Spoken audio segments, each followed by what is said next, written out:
Does this look like you? You fire up Forge of Empires, ready to play for a while, and you open it up, you look down here. Oh, hey, I got 4 friend invites. Awesome. Chief Randy, cool. He's in. Let's see, Sooner Land. I don't know who that is, but yeah, we'll take it. How about Captain WTF? Yeah, that sounds fun. Okay, let's take him too. If this is you, let's talk.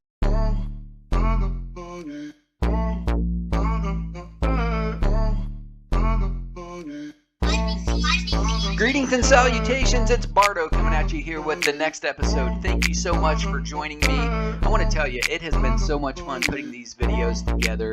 The support that you guys are showing has been really awesome. I mean, look at this. Look at the growth that I'm experiencing. I'm just a few days away from being on here for a month.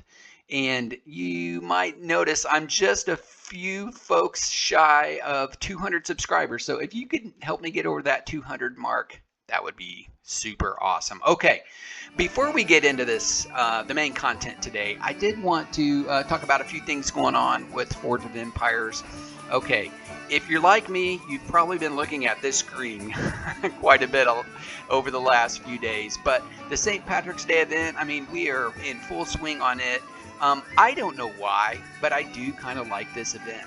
You may have had a few nights over the last week where you're kind of, you're laying in bed, you're staring at your phone, you're watching this silly boat going back and forth, you're contemplating, gee, should I just go to sleep, or should I try to stay awake to, get my shipyard up to the next multiplier? But nonetheless, I think it's going well for me. I'm enjoying it. By the way, a big shout out to Moon Cat. He always puts together such awesome guides for this. But how's the event going for you? Are you playing it? Are you going to be able to get the Celtic Tavern, the main prize? I think I'm well on my way for it. It seems to be fairly reachable. I think my goal is probably to get here in the Silver League. Right now I'm in Bronze, but I think I can get to Silver. I believe you only need to complete 6 towns to get the fully upgraded Celtic Tavern. And I think you also, it shouldn't be too difficult to get the Archdruid Hut, which is an upgrade from the Druid Hut from last year. So I think, the game, the rewards for this particular event are pretty reachable. But I'm definitely looking forward to getting the main building. Now, the only thing about it is, this thing is absolutely massive. It's a 6x5. So I'm looking at my town and I'm thinking, where am I going to put this big honking building? This thing is absolutely massive. And as you can see, it's not like I got a little space down here. Where am I going to put this massive thing? Which actually leads me to my next thing that I wanted to mention. And that is, I think a lot of folks are thinking about getting rid of their Traz. I am in that group. I'm thinking, man, if I get rid of this Traz, that's going to give me the space I need for the new main building, the Celtic Tavern. My situation is that it is a level 62. So it's not like, I'm up over 100 or anything like that. It's at 62. And I'm all about the hovers right now. I'm in Future Era. I did a little test to see if, is this thing, am I getting enough hovers? Because I actually do not have a hover building in the town right now. So I can't even collect my Traz. And I'm thinking, I just need to get rid of it. I've got this, the new event building is going to be absolutely humongous. I'm going to probably need to put it there, but I'm afraid to get rid of it. I ran this test. I went through the last entire GBG season and I was curious. Am I going to have, if I get rid of this Traz, am I going to have enough hovers? And I started out with like 4,000 and I'm up over 4,200 now. So I went through a whole GBG season. I wasn't trying to be conservative with it. And I'm thinking I'm probably going to just drop the Traz, especially considering there's so many other, newer buildings now that are kicking out, military units. I mean, look at the Majestic Winter Wonderland. I mean, it gives you 12 random units, and if I double that with my Blue Galaxy, I'm getting 24.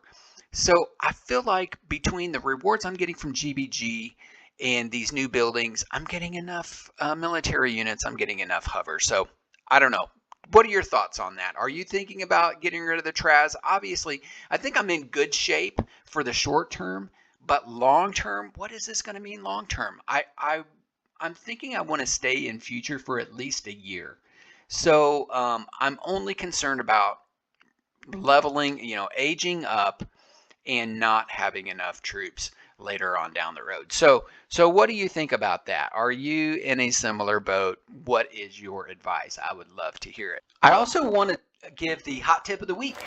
I want to ask you a question. How many times have you been in the midst of a big GBG battle and you're fighting it out and all of a sudden it just seems like things are bogging down and you look up and you realize like you're on your PC and you've got like 14 tabs open on your browser.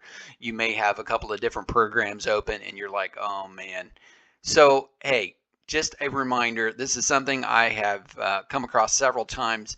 When you're going to be fighting some big GBG and you're going to be spending a lot of time on that, shut down, maybe restart your machine, but at least close out all these different tabs that you may have open on your browser. And I guarantee you, your fighting will be much, much faster. Okay, let's get into the meat of today's episode. Now, the last two videos I did, if you watched them, hopefully you did, but the last two I did, the first one I talked about the importance of having 140 active friends and how that will enhance your game. And then the last video I made, I talked about sniping.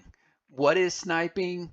What isn't sniping? Kind of some of the ethics involved with that. But I wanted to go through those things, and it really kind of leads into what I want to talk about today, which really is kind of part two of my active friends video. So I have a question for you. What does your friends list look like?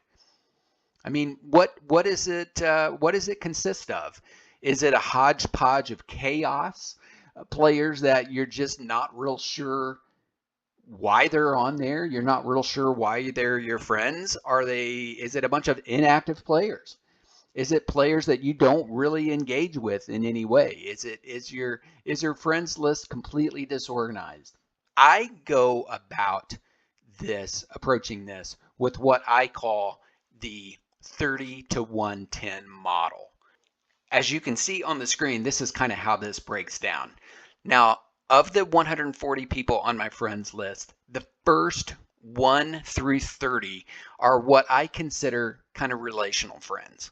Okay, these are people that oftentimes they're ex-guild mates that I want to continue to keep in contact with. They're mentors for the game. Most of these people are high-level SAT players, and so it's helpful to get their goods when I from my Truce Tower when I aid them. Oftentimes the people in my top 30, my relationals, they're people that I want to be involved with, but they're on 1.9 threads, and so I definitely do not want to be sniping what they're doing. These are people that I tend to have a relationship with within the game in some ways. Maybe we correspond quite a bit. We send each other messages. It's what I call relational. Now, the remaining 110, these are folks that, honestly, they're more of a transactional type of player, right? These are players that do not use 1.9 threads. But they welcome your investment. Like, they like it every single time that I drop points, forge points on their great buildings. These tend to be self-levelers. They use a lot of swaps. They're on swap threads. So it's a completely different type of player. But the thing is, I've divided it up. It's clearly defined. 1 through 30 are kind of the relational. 31 through 140 is more of a transactional. Now, all of them are very, very active in the game, and I use my FoE helper tool to keep track of who is active in the game. And I talked about that in my part 1 video as far as keeping track of, who is staying active. Now, the thing about all of these players is that they all are very active in the game. I mean, I don't want players on my friends list that are not active. I mean, that's kind of the point. But the distinction is, it's just a clear distinction. Everyone that's on my friends list fits into one of these two categories, and it just depends on what their role is to me. And I simply divide it by the ranking points that they have. There certainly are times when I have someone who is, maybe they start out and they're in my kind of transactional category, they're in my investment category. Maybe I kind of get to know them over time and we exchange some messages, and maybe they do very well and they actually end up ranking up to where they kind of shift their points. They end up, maybe they move up, and the next thing you know, they're like 25th on my list. And so at that point in time, I basically make the decision of, okay, do I keep them as a relational person now? Or do I say, hey, I've got to have that clear distinction. You've moved up past my my line, and maybe I drop them.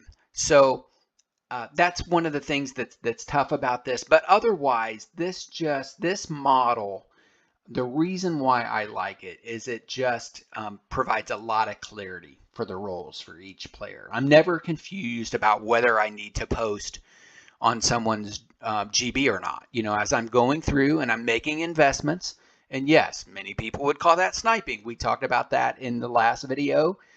I do not consider it sniping when I'm investing on their GBs because they want it. They're happy about it. They thank me for it. If any of them ever, if I post Forge points on their GB and I get a message from them and they're like, hey, I don't want you to do that. I'm on a 1.9. You just sniped me. Then, hey, clearly my response, I'm going to go ahead and post what I need to get that GB up to the 1.9 amount. And I'll probably add more and just, offer an apology. And then I'm going to say, hey, I'm going to go ahead and drop you from my list so that I don't do that again.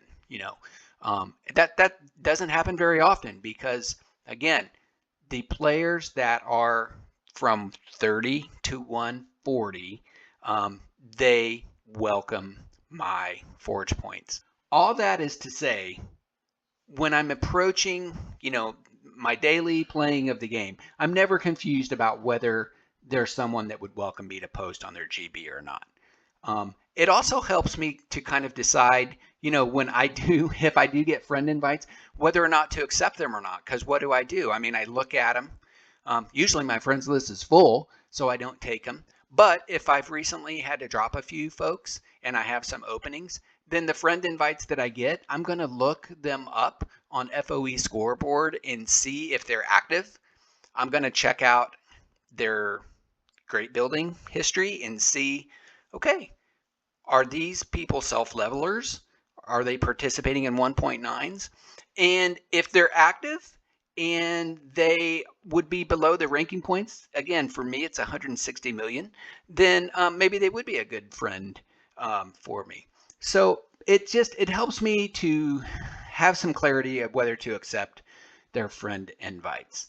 It also helps me to decide at what point would I drop them as a friend. So the key is to make sure that you are consistently keeping your FoE helper data updated. And I talked about that in one of my last videos about how it's important to update the data on that with whichever, browser you're using. Because if you're using several different devices, then it's actually not going to stay updated. So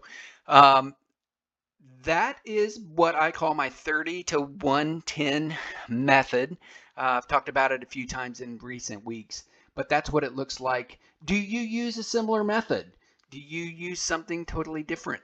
Or do you just not want to get into the level of investment in the game to where you're having to manage something like that. And you got your friends and they're your friends, and you know, your friends list is what it is. But hey, thanks for watching today. I would love to get your input on this, your reaction. I would love to know how many people use something similar.